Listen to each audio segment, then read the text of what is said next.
আসছে পেঁয়াজ বুড়ি, যে আমায় পেঁয়াজ দেবে তার ছেলেকে করবো চুরি।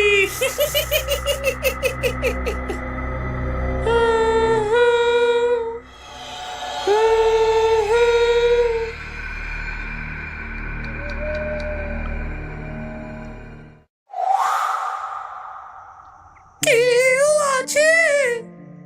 কেউ আছে? কে গো তুমি? এত রাতে এখানে কি চাই?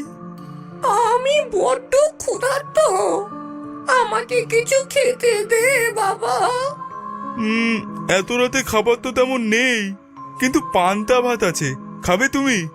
হ্যাঁ নিশ্চয়ই খাবো, শুধু আমাকে এর সাথে একখানা পেঁয়াজ দিও। লোকটি বাড়ির ভেতর থেকে সামান্য পান্তা ভাত ও একটি পেঁয়াজ এনে দিল।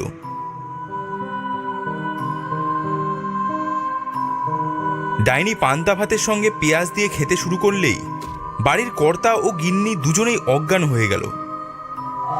ব্যাস, এবার আমি আমার কাজ সেরে ফেলি।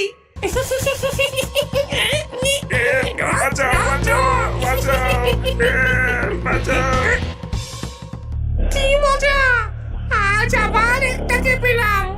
এইভাবে 100টা বাচ্চার আত্মা জোগাড় করতে পারলে তাদের শক্তি দিয়ে আমি হয়ে যাব সবচেয়ে শক্তিশালী।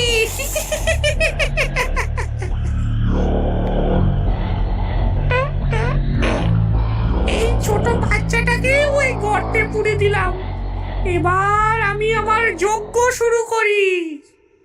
চিকচিকা চিকচিক, চিকি চিকি চিকি চিক, চিকচিকা চিকচিক, চিকি চিকি চিকি চিক। করেছি পূরণ শর্ত তোর, এনেছি 100 পেঁয়াজ, আমায় বিশ্বের রানী বানিয়ে দে, হুকুম করছি আজ।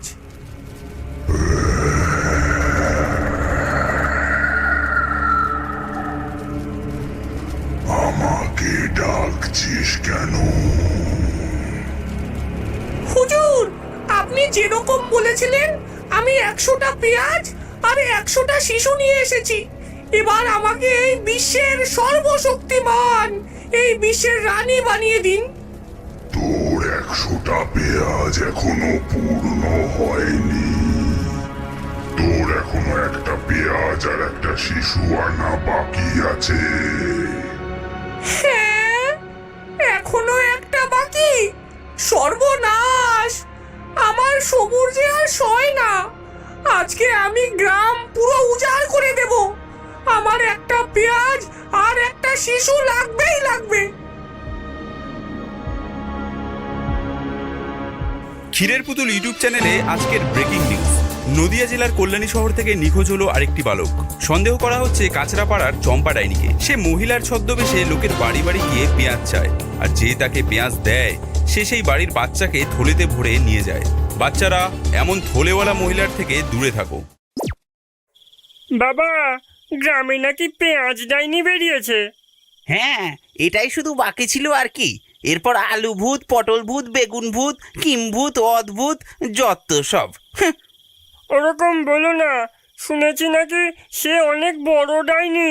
আমাদের মতো ছোট ছোট ছেলেদের নাকি তুলে নিয়ে যায়। যারা পড়াশোনা করে না, সারাদিন শুধু খেলা খেলা করে, তাদেরই পেঁয়াজ ডাইনি ধরে নিয়ে চলে যায়। মোটেও না। আচ্ছা ভুম্বল, ধর ওই পেঁয়াজ ডাইনি ভূত যদি তোকে ধরতে আসে, তখন কি করবি? তখন আমি বলবো, ভূত আমার পুত, পেতনি আমার ঝি, রাম লক্ষ্মণ সাথে আছে, করবি আমার কি? ঠিক আছে ঠিক আছে, সময় হলে দেখা যাবে। সারা গ্রাম ঘুরে ফেললাম, কিন্তু একটাও বাচ্চা খুঁজে পেলাম না। ওই তো একটা বাড়ি দেখা যাচ্ছে, এটাতে একবার গিয়ে দেখি বাচ্চা আছে নাকি। কিন্তু ঢুকবো কেমন করে? আচ্ছা, দরজা ভেঙে ঢুকে যাব? না না, ওইভাবে তো চোরেরা ঢোকে। মনে হয় আমাকে রূপ পরিবর্তন করতে হবে। হি হা!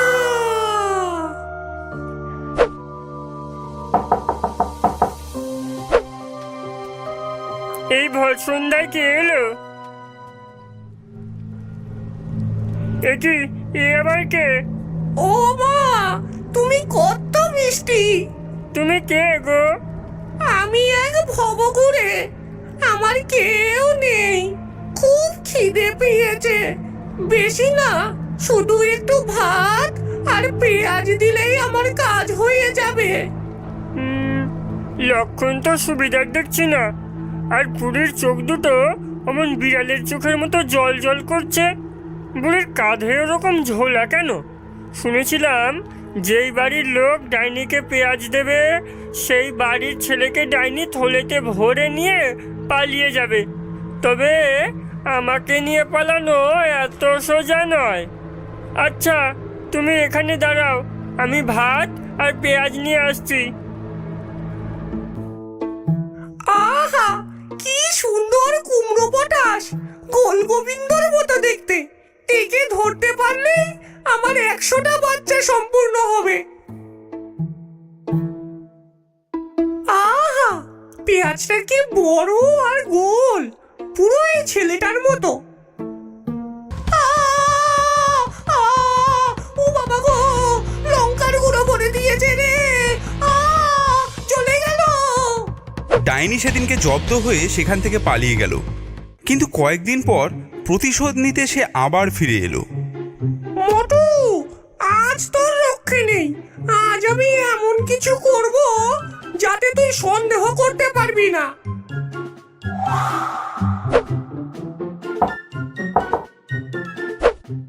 আরে, এটা তো রমলা পিসি, কিন্তু এত রাতে এখানে কেন?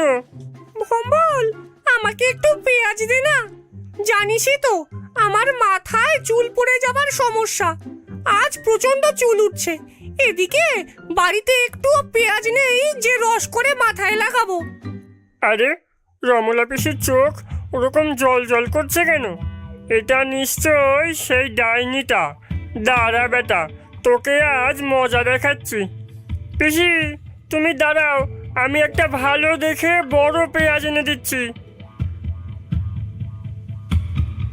আন আন, তাড়াতাড়ি আন, তারপরেই তো খেলা শুরু হবে। ভোম্বল একটা বড় সাইজের পেঁয়াজ নিয়ে এসে দিল রমা পিসির হাতে। পেঁয়াজটা হাতে নিতেই ডাইনির আর তর সহ্য হয় না, সে খপ করে পেঁয়াজে জোরে কামড় বসায়। ওরে বাবা রে, আমার দাঁত গেল রে। ওরে বাবা, ওরে বাবা, এই মোটা তো বজ্জাতের কাঁদি বুমের মধ্যে পেঁয়াজের মতো রং করে দিয়েছে। আমি আর এই গ্রামে থাকবোই না। হি হা! কি মজা, কি মজা, ডাইনি পালিয়েছে।